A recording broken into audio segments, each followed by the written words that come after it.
Deo is a project that is based on ancient Rome. So you cannot, how do you say, you can't do a project like Rome and not talk about Nero. He's too important, especially for metal, because in metal, you know, he's the guy that brought the coin, that the term Antichrist came from him.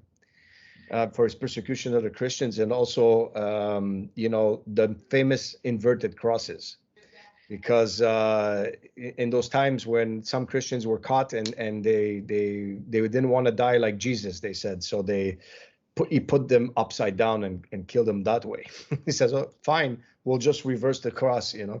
So it's too thematically correct for metal, you know. It fits perfect the thing. But for me, it's more than that. I'm a big history buff. I love the ancient Roman history. I like all of history. For me, it's interesting to see where we come from. A lot of the traditions and cultural stuff that you see today and where it comes from. But Nero's chronological situation for me is interesting too. You know, he has 13 years of reign. And during that reign, so much things have happened that to me were interesting. And it's just the cat and mouse situation of Rome at that time is fascinating, you know, to say the least, about all the paranoia that's happening every 2 minutes. So it's a perfect subject, I think, for metal band, and I think especially for EX DEO was the right time to do it. The central figure of entire Nero's 13 years of reign is his mother, Agrippina. So his mother's a central figure. She's the one that, you know, seduced Claudius, the emperor, before Nero, poisoned him so that she could put Nero in power. And then Britannicus, which was the only son heir that he had that could take over, was also killed by her, you know, or by Nero, you know, as a combination. So you created this sort of paranoia between also Nero and his mother, because she had her own political and ambitions, and then he had through him, and then he didn't even want to be emperor. So he wanted to be an actor, poet, wanted to be a musician. So you had this anger building up and this craziness going on, you know, because in the beginning, apparently he was a good emperor. See, we don't know the truth 100% what happened, but there's a lot of different scriptures and information that say that he wasn't that bad of an emperor, but he was forced to be, because he was surrounded by all these snakes, you know, in the Senate and everywhere. So interesting evolution of things, you know. So he did kill his mother, yes. And it's interesting because in one of the songs that I believe is the head of the snake that I put the whole situation with his mother, and he sent her on a vacation on an island, and he said, take some break, take some time, go on this vacation. And during that vacation, he sank the boat, wanted to kill her by sinking the boat, and she survived. So when she they brought her to the coast, she knew that he tried to kill her. And then when they went to kill her, apparently she said that, I want you to stab me in the stomach where I buried Nero. So that's how everything was very poetic then, you know. or it's the guy that's writing the history saying, I have to write it like this because it's more epic, you know.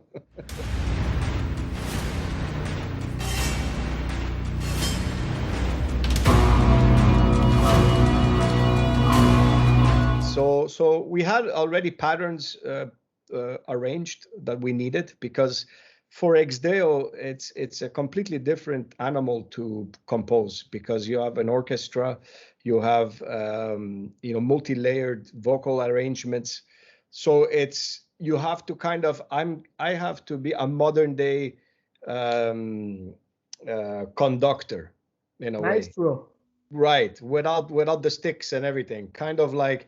I got with Clemens Widgers from Karakangren, which did all this. He's one of the best there is in the world. I mean, there's nobody like that guy right now.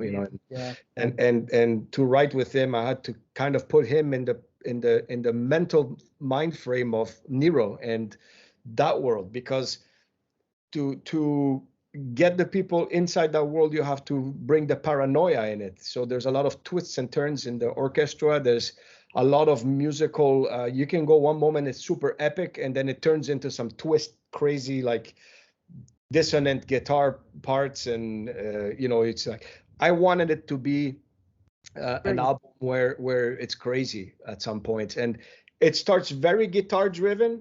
The album can be very heavy and guitar and dark and all that, and then it turns as the album goes into a more epic, grandiose type of a feeling, so more orchestra comes towards the end of the record. And so, yeah, Clemens, we interviewed him for the last Karak Angren album, which is amazing, about Frankenstein. Yeah. Great album. Yeah. So, yeah, did he write all the instrument with his, with his computer, with all the? I know he has a great library with all the instruments. Yes. And some trumpets or everything. Yeah, he did that, and we also added the lira instrument and harp and different things that were more from the ancient times. So he had to do some research with that as well. And what I love about him is that it's not the type of guy that's going to go in and show off. This is all it's me. He comes in and does what's necessary. And then he will do what's necessary for the song.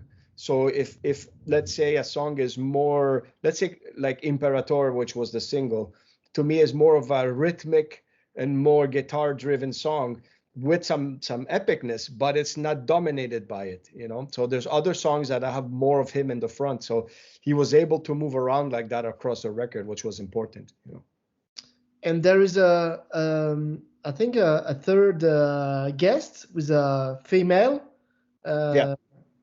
Who sings on the song Boudica, which was she was a queen, sorry, before the Romans. So who did sing this song? Brittany Hayes from Unleash the Archers. Brittany slays, and she is a phenomenal singer.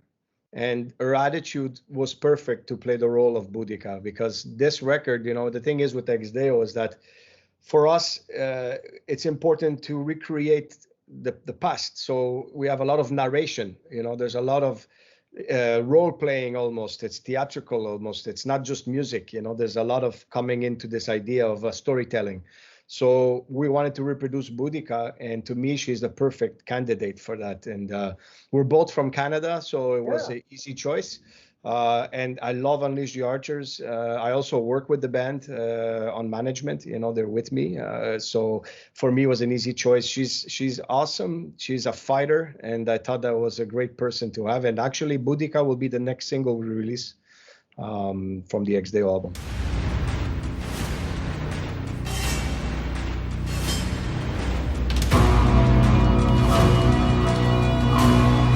Those guys are my friends, right? All those guys, I've known them forever. We've toured many times together with Cannibal Corpse, with KATAKLYSM, my other band. Nero was known to throw extravagant banquets, and he was known to do cruel things in his banquets with senators. There's stuff that I couldn't reproduce because I would have been banned, like he would actually sometimes rape the wives of the senators in front of them. And force them to watch, things like that. So he was very out there, and I mean, we exaggerated some things, but it's made for the factor, So we had a good time. It was very bloody. It took a long time to get the blood off our faces,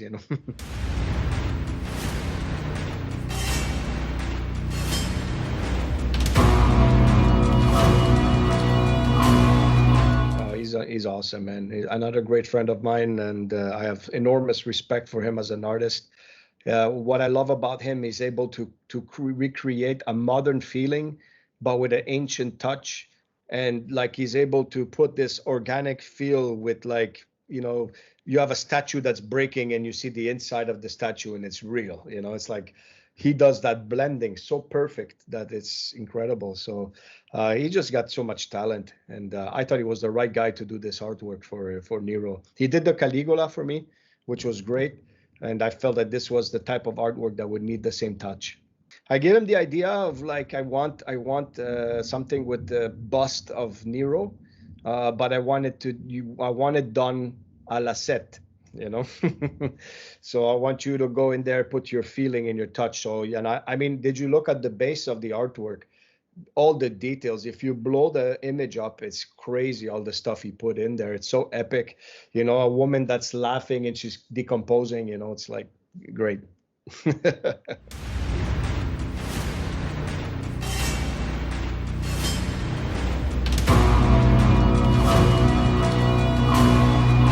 Unfortunately, we were supposed to do it this year, but it's not possible. It's just Europe right now is pockets are okay and other pockets are not, and you cannot tour properly like this. It's, you know, and now with the variant coming and all this other stuff, we're still not completely out of it, you know. So for us, the problem with this tour was that there was too many countries. We were doing like almost 40 shows and hitting like something like 25 countries. So it's very difficult to maneuver that way and having cancellations. So we prefer to be safe, push it to next year. And it's a great lineup. I think Flesh God Apocalypse and EX DEO together will be very, very good night of metal for sure. And epicness, that's no question about it. So we look forward to that. And there's a lot of shows in France, I believe also. So it would be good to come back to play there and other places all over Europe.